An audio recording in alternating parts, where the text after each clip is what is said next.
Hello दोस्तों, नमस्कार। जय हिंद साथियों।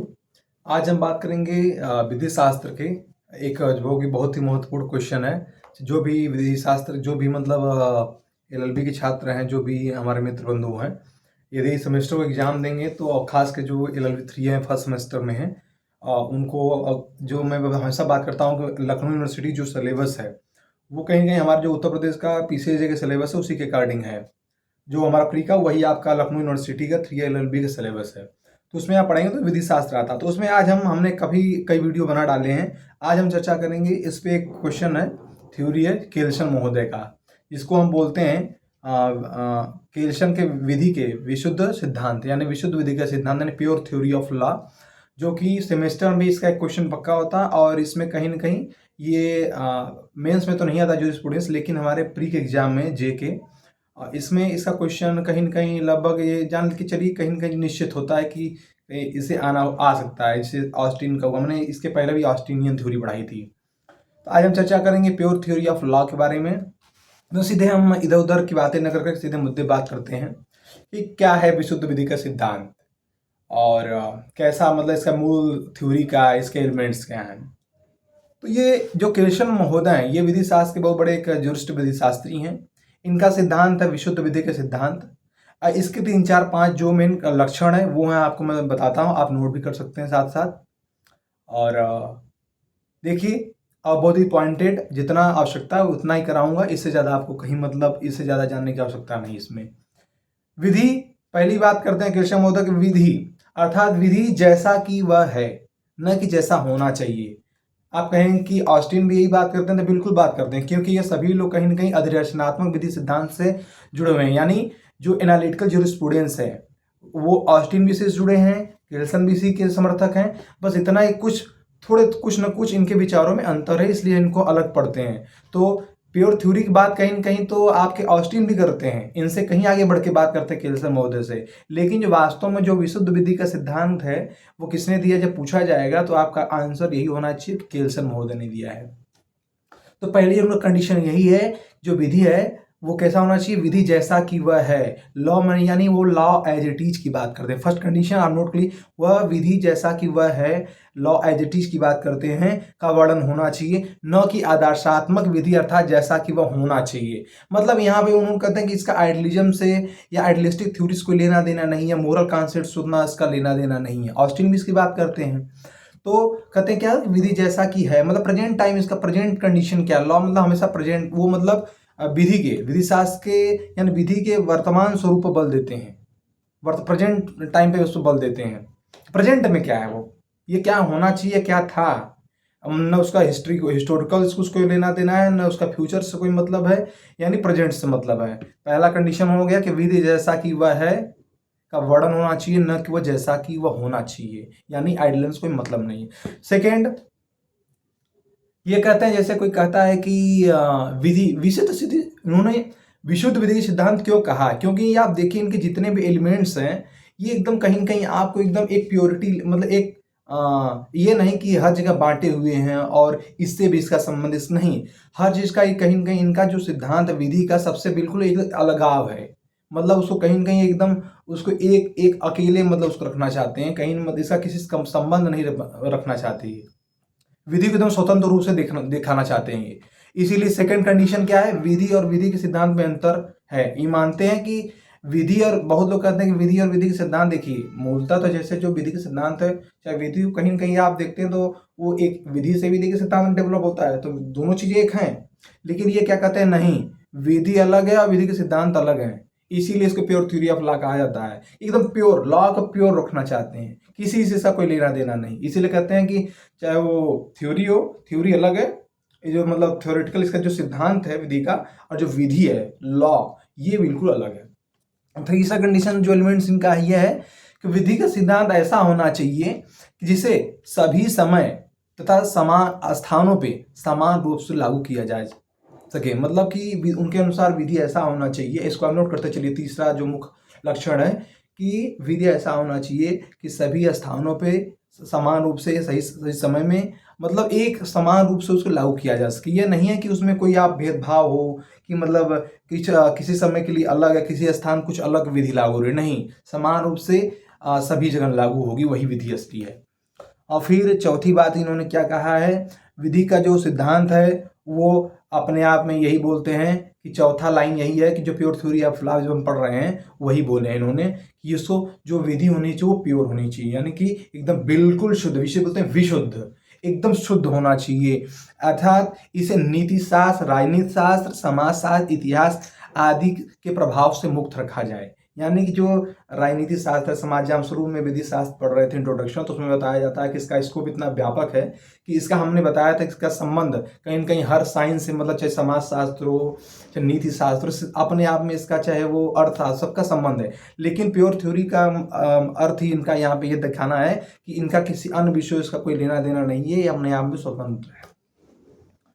सबसे जो प्रमुख बात इनका इसमें केंद्रीय बात है, मतलब बहुत ही मेन, वो ये पांचवा कंडीशन लक्षण इनका ये है कि विधि के मानकीय विज्ञान है, प्राकृतिक विज्ञान नहीं है। मतलब ये natural science and natural law का ये विरोधी हैं, चाहे वो आइंस्टीन हो चाहे केल्सन, दोनों लोग किसके विरोधी हैं, ये नेचुरल लॉ स्कूल के, यानी नेचुरल लॉ की ये कहीं कहीं इसके क्या है, इसके अगेंस्ट में है। ये मानकीय विज्ञान को मानते हैं, न कि प्राकृतिक विज्ञान को। इसीलिए हम आगे जानते हैं केल्सन कि विशुद्ध सिद्धांत का केंद्र बिंदु क्या है, वो मानकों की व्युत्पत्ति है। मानकों मतलब जो मानव निर्मित, मानव से जुड़ा चीज है, मानकीय है। उन्होंने विधिक क्रम को मानकों का स्तूप माना है। ये क्वेश्चन बनता है, प्री में आता है कि विधिक क्रम को मानकों का स्तूप किसने माना है। आप क्वेश्चन नोट कर लीजिए कि विधिक क्रम को मानकों का स्तूप किसने माना है। तो वहां पे कोई ऑप्शन रहेगा कि ऑस्टीन, केल्सन, भ्रमित करने के लिए, और उसमें या तो हीगल दे दिया जो आदर्शात्मक सिद्धांत के जो प्रणेता उनका नाम, लेकिन उसमें आंसर आप यही लिखें, क्योंकि यहाँ पे भ्रम हो सकता है कि आप सोचेंगे कि अरे दोनों कहीं न कहीं एक ही तरह से जुड़े हैं, ऑस्टीन और केल्सन, तो इसमें अक्सर लोग भ्रम होता है, लेकिन आप आंसर लगाएंगे वहां पे केल्सन महोदय। जो मानात्मक विज्ञान है इनके अनुसार जो है कि जो देखिए विधि शास्त्र एक, इनका मानना है कि विधि शास्त्र एक मानात्मक विज्ञान है, और ये इनका मानना है कि ये प्राकृतिक विज्ञान से बिल्कुल भिन्न है, बिल्कुल अलग है। और जो प्राकृतिक विज्ञान होते हैं यानी नेचुरल साइंसेस होते हैं, नेचुरल साइंस है वो आपका सीधे कारणात्मक संबद्धता पर आधारित होता है, रीजन पे, तर्कों पे आधारित होता है। और यहाँ पे जैसे आप इसको एग्जाम्पल रूप में समझिए कि जो नेचुरल लॉ है या नेचुरल साइंस है आपका प्राकृतिक विज्ञान, वो यह मानता है कि जैसे उसमें ये नियम है, यदि ए है, आप एग्जाम्पल समझिए, यदि ए है तो बी होगा, यानी दुख है तो सुख भी होगा। दुख है तो मतलब एक निश्चित है, नेचर का अपना प्रकृति का नियम कि दुख है तो सुख वहां पे ऑलरेडी है। नहीं तो आप दुख को समझ ही नहीं सकते कि अब दुख पता कैसे करेंगे दुख है, तो आपको सुख नहीं मिलेगा। ये सुख है, दुखी सुखी, और यहाँ पे अच्छा है तो बुरा भी होगा, ए है तो बी होगा, निश्चित है, नेचर का ये नियम, ए है तो बी भी होगा। लेकिन जो आपका मनात्मक विज्ञान है वो ये नहीं कहता, वो मान के चलता है ए है तो बी होना चाहिए, बी को मान के चलते हैं कि ए है तो बी भी होना चाहिए। हम ये नहीं कहते कि ए है तो बी होगा, ए है तो बी होगा, ये कौन मानता है, आपका ये प्राकृतिक विज्ञान मानता है। लेकिन जो मानात्मक विज्ञान है वो ये कहता है ए है तो बी होना चाहिए, हम मान लेते हैं। यानी देखिए जो प्राकृतिक विज्ञान है इसमें यदि कोई कमी आ जाती है, इसमें कोई दोष जाता है, जैसे इसमें जो प्राकृतिक विज्ञान है इसमें कोई, इसमें इसके विफल होने पे, फेल्योर होने पर इसमें इसे दोषपूर्ण माना जाता है। परंतु वहीं जो विधि शास्त्र है का जो ये, हम विधि शास्त्र को मानात्मक विज्ञान मानते हैं, यानी जब इसमें मानात्मक विज्ञान में क्या होता है, यदि इसमें कोई दोष आ जाए या कोई मतलब उल्लंघन होना है, उल्लंघन के बावजूद भी, वायलेशन के बावजूद भी यह विधि के नियम विधि मान्य हो सकते हैं। यानी कि मतलब जो मानात्मक ज्ञान है इसमें कोई उल्लंघन या कोई कमी त्रुटि होने के बाद ही ये विधि मान्य हो सकते हैं, परंतु जो नेचुरल लॉ एक बार कमी पाई जाने पर वो मान्य नहीं होता है।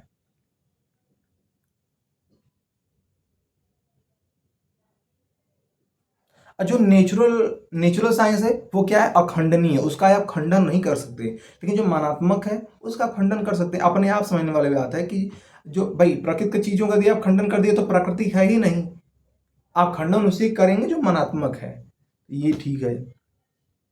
अतः फिर इसमें जो सबसे प्रमुख पॉइंट आप डालिए, सबसे प्रमुख बात क्या बताते हैं कि मानात्मक संबंधों में के सोपान तंत्र का ज्ञान ही विधि शास्त्र है। केशव महोदय की लाइन है, आप नोट कर लीजिए। क्वेश्चन पूछा जाता है कि ये किसने कहा कि मानात्मक संबंधों के सोपान तंत्र का ज्ञान ही विधि शास्त्र है, ये किसने कहा? तो आप आंसर लिखेंगे केशव महोदय ने। यहाँ जो मानकों के सोपान तंत्र में प्रत्येक मानक अपने उच्चतर मानक से शक्ति प्राप्त करता है। आप एग्जांपल जैसे समझिए कि हम लोग बचपन में जैसे हम ट्री फैक्टराइज करते थे, एक ट्री बनाते हैं, तो वही सोपान क्रम मतलब जैसे क्या है, मतलब नीचे से ऊपर की तरफ या ऊपर से नीचे तक, यही सोपान क्रम होता है। तो ये बताते हैं कि जो प्रत्येक मानक अपने उच्चतर मानक से शक्ति प्राप्त करता है। जैसे आप सीधे एग्जांपल समझिए, हमारे यहाँ जो जुडिशरी है वो 3 खंडों में बटा है। कैसे? Supreme court, high court, lower court. यानी जो हमारा लोअर कोर्ट है वो सबसे नीचे अधीनस्थ न्यायालय है। वो जो हमारे सुप्रीम कोर्ट का आदेश होगा, वो सुप्रीम कोर्ट का आदेश वो हाई कोर्ट और अपने लोअर कोर्ट मानने के लिए बाध्य होता है। वहीं जो हाई कोर्ट है, हाई कोर्ट का जो निर्णय होता है वो लोअर कोर्ट को मानने के लिए, लोअर कोर्ट्स को मानने के लिए बाध्य है। और जो सुप्रीम कोर्ट किसी को मानने के लिए बाध्य नहीं। यानी कि सोपान क्रम क्या है कि सुप्रीम कोर्ट ही मतलब सबसे ऊपर सुप्रीम है, नीचे क्या है, सबसे लोअर कोर्ट है, फिर हाई कोर्ट है, फिर सुप्रीम कोर्ट है। यानी जो लोअर कोर्ट किससे शक्ति प्राप्त कर रहा है? कहेंगे हाई कोर्ट से, हाई कोर्ट सुप्रीम कोर्ट से। और ये भी कह सकते हैं कि जो लोअर कोर्ट वो हाई कोर्ट से भी शक्ति प्राप्त करता है और सुप्रीम कोर्ट से भी। और दोनों के निर्णयों को, दोनों की बातों को मानने के लिए लोअर कोर्ट क्या है, वो बाध्य है। तो यही कहते हैं कि मानात्मक जो मानकों के सोपान तंत्र में प्रत्येक मानक अपने उच्चतर मानक से शक्ति प्राप्त करता है।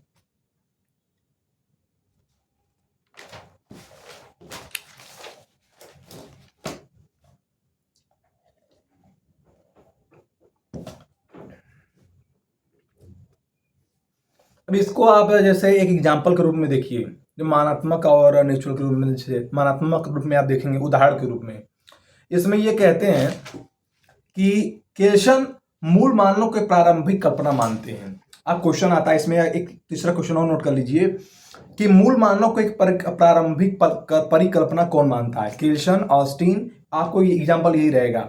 और हिस्टोरिकल जूरिस्प्रूडेंस के जो थिंकर हैं सेवनी आपको दे देगा।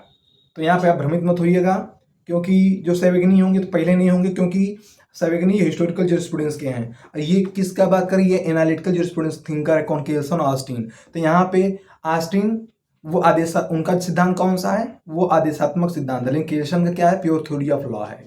तो यहाँ पे जब पूछे मानक और मूल मानक या मानात्मक जहाँ शब्द लिखा हो तो मान लीजिए वो केल्सन महोदय हैं। तो केल्सन मूल मानक को प्रारंभिक परिकल्पना मानते हैं। ये प्रिय क्वेश्चन है तथा उसे और इसे तर्क से परे घोषित करते हैं। यानी कि जो मानात्मक चीजें हैं, मूल मानक, ये तर्कों से परे, यदि तर्कों से परे नहीं आएगा तो वो नेचुरल साइंस में आ जाएगा।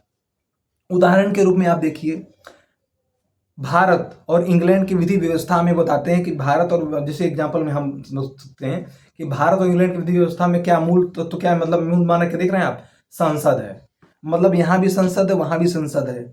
अमेरिका की विधि व्यवस्था में संविधान था। हिटलर कालीन जर्मनी की विधि व्यवस्था में तानाशाह की इच्छा मूल मानक थी। वहां पे मतलब मूल रूप में बसा हुआ था, तानाशाही उनके मूल में था। जैसे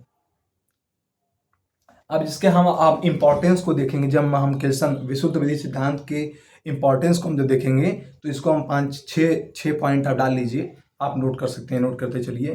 केल्सन महोदय राज्य और विधि को एक सिक्के का 2 पहलू मानते हैं, इसलिए राज्य और विधि में कोई भेद मतलब द्वैत भाव नहीं है, मतलब एक ही मानते हैं। यानी देखिए, एक मानने का एक अपना रीजन, तर्क यहाँ पे ये है, आप मानना भी चाहिए। क्योंकि देखिए, विधि किसके लिए है? विधि लागू कौन करेगा? राज्य लागू करेगा। यानी बिना राज्य के विधि कोई महत्व नहीं है। अब बिना विधि के राज्य को भी महत्व, क्योंकि राज्य अराजक हो जाएगा यदि ऐसा, वो राज्य एक सिस्टमेटिक राज्य बन ही नहीं पाएगा यदि वहां पे विधि ना हो।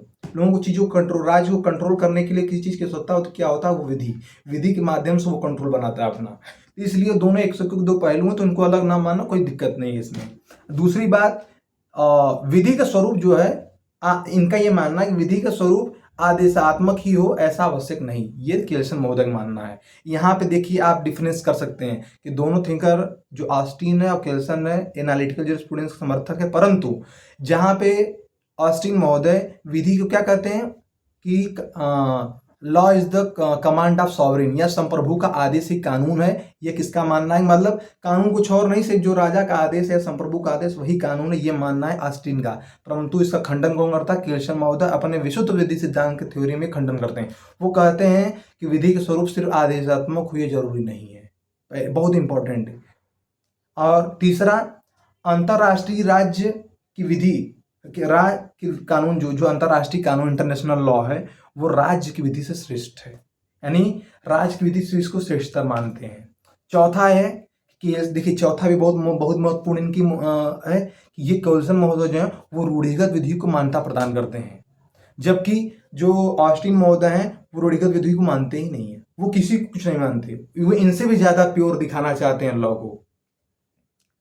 इसीलिए यहाँ पे पहली बात कि इन्होंने राज्य विधि को एक माना है। दूसरा कि ये कहते हैं कि ये जरूरी नहीं कि विधि आदेशात्मक ही हो, ऐसा जरूरी नहीं।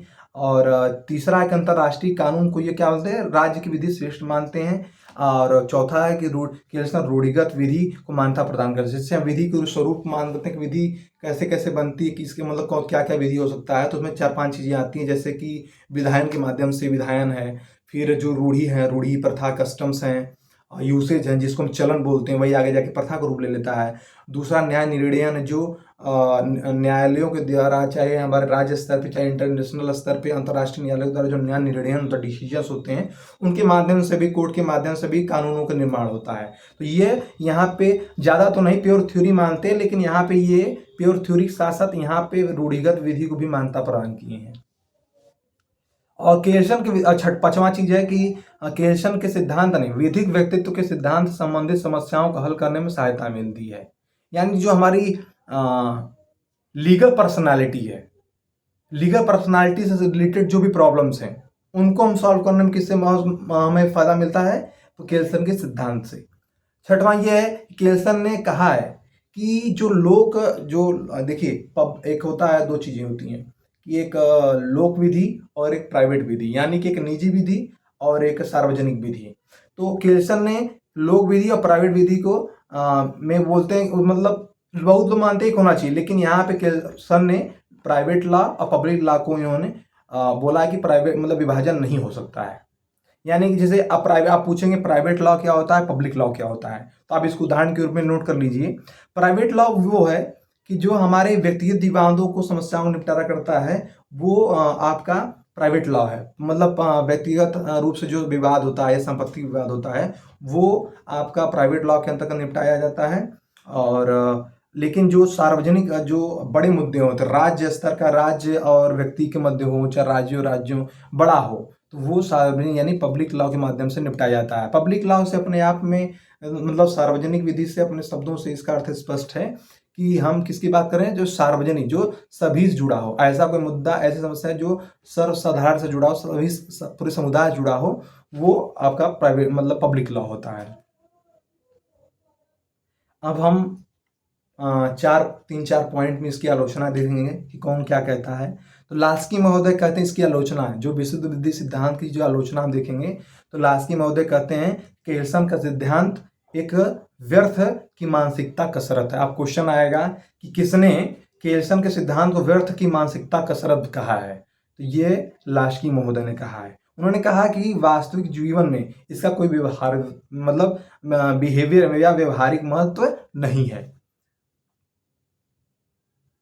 और फिर यहाँ फ्रीडमैन भी इसकी आलोचना करते हैं। तीसरा प्रोफेसर लाटर हैं, लाटर पैच भी मतलब कहते हैं कि जहाँ पे एक तरफ ये दिखाते हैं कि बिल्कुल ये विशुद्ध प्योर थ्योरी है, लेकिन कहीं ना कहीं और ये नेचुरल साइंस को नहीं मानते हैं, फिर स्वयं ही राष्ट्रीय विधि पर अंतर्राष्ट्रीय विधि को प्राथमिकता दे रहे हैं। तो ये इसी प्राथमिकता देकर केल्सन ने नैसर्गिक विधि यानी नेचुरल लॉ को पिछले द्वार से निमंत्रण दे रहे हैं। यानी कि एक तरफ जहाँ ये नेचुरल साइंस, नेचुरल लॉ का विरोध कर रहे हैं, और दूसरी तरफ ये अंतर्राष्ट्रीय विधि जो है, बहुत ही उसको ये हमारे राज्य विधि श्रेष्ठ मान रहे हैं। तो कहीं न कहीं अंतर्राष्ट्रीय विधि को श्रेष्ठ मानकर ये नेचुरल लॉ को कहीं न कहीं एक दूसरे दरवाजे से आमंत्रण दे रहे हैं।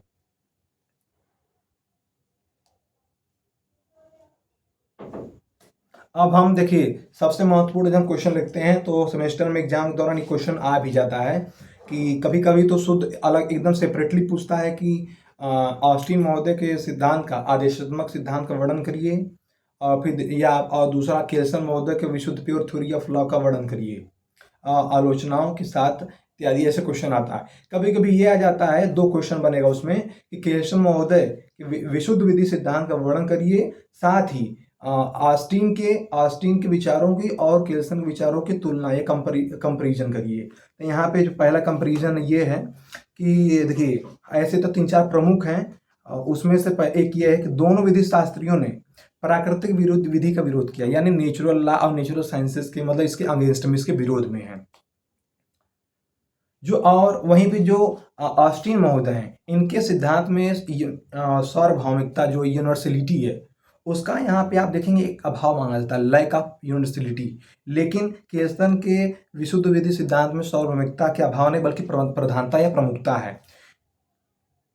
तीसरा, ऑस्टिन महोदय अंतरराष्ट्रीय विधि को वास्तविक विधि नहीं मानते हैं, परंतु केल्सन महोदय अंतरराष्ट्रीय विधि को राज्य विधि से श्रेष्ठतर मानते हैं। इसमें जो मोस्ट इंपॉर्टेंट अंतर, ये कंपैरिजन क्या है, आप नोट करिए इसको, कि ऑस्टिन महोदय ने रूढ़ि तथा रिवाजों को विधि में स्थान नहीं दिया है। उन्होंने खाली यही कहा था कि law is the command of sovereign, जो संप्रभु का आदेश वही कानून और कुछ भी नहीं है। लेकिन ये ऑस्टिन कहीं कहीं प्योर थ्योरी ऑफ लॉ, मतलब ये भी वही मानते, लेकिन ये भी कहते हैं कि इसका राजनीतिक शास्त्र है, समाज शास्त्र है, नैतिक शास्त्र, इसका कोई लेना देना नहीं है। लेकिन केल्सन महोदय कहते हैं कि ये रूढ़िगत, मतलब रूढ़ियों को मानते हैं, लॉ में मतलब रूढ़ी प्रथाओं को मानते हैं। और फिर और फिर 5वां क्या है कि ऑस्टिन महोदय लोक विधि तथा निजी विधि में विभाजन किया है, जबकि केल्सन महोदय ने विभाजन नहीं करते हैं, इसमें दोनों के एक ही मानते हैं। ऑस्टिन महोदय क्या करते हैं कि पब्लिक लॉ, प्राइवेट लॉ को, उसको मतलब अलग अलग किया है, अलग अलग रूप लेके देखते हैं, लेकिन केल्सन महोदय दोनों को एक ही मानते हैं। और सबसे मोस्ट इम्पॉर्टेंट जो हम जो सबसे ज़्यादा इंपॉर्टेंट कंपैरिजन देखते हैं, अगर अंतर है, तो पहला तो मैंने यही बताया कि ऑस्टिन महोदय रूढ़ियों को मानते हैं, रीति रिवाजों को विधि में जगह देते हैं, ऑस्टिन नहीं देते हैं। जहाँ पे ऑस्टिन कहते हैं कि law is the command of sovereign, और यहीं पे केल्सन महोदय इस बात का विरोध करते हैं, ऑस्टिन का ही। तो ऑस्टिन महोदय कहते हैं कि law is the command of sovereign, जबकि केल्सन महोदय इसका विरोध करते हैं। वो कहते हैं कि ऑस्टिन के अनुसार विधि सम्यक का आदेश है, जबकि केल्सन महोदय के अनुसार आदेश श्रेष्ठतर मानवीय इच्छा का अभिव्यक्ति है, यह श्रेष्ठतर की इच्छा नहीं है। यानी मतलब आदेशात्मक सिद्धांत के विरुद्ध में है ये केल्सन महोदय। और जो सबसे दोनों में महत्वपूर्ण में, दोनों में एक सिमिलरिटी है, वो ये है कि दोनों ही विध्यात्मवादी हैं, यानी कि दोनों ही अधिरचनात्मक विधि की बात करते हैं, यानी एनालिटिकल ज्यूरिस्प्रूडेंस से जुड़े हुए हैं, मतलब विधि के वर्तमान स्वरूप पर बल देते हैं ये, यानी कि वो लॉ एज ए टीच की बात करते हैं, लॉ एज टू बी की बात नहीं करते हैं। इसको मतलब नीति शास्त्रों और राजनीति शास्त्रों, समाज शास्त्रों से बिल्कुल अलग शुद्ध रूप में बस विधि को रखते हैं। यदि हमारी वीडियो अच्छी लगे तो लाइक एंड शेयर जरूर करिएगा। और जहाँ तक हमको लगता है इससे ज़्यादा जो केल्सन का सिद्धांत है, इससे ज़्यादा आपको कहीं नहीं पूछेगा, ना इससे बाहर इसमें कोई क्वेश्चन बनेगा। और इसमें कोई, यदि आप कहीं कोई मतलब इसमें कोई अगर त्रुटि हुई हो तो जरूर इसमें कमेंट सेक्शन में आप कर सकते हैं। जय हिंद, जय भारत।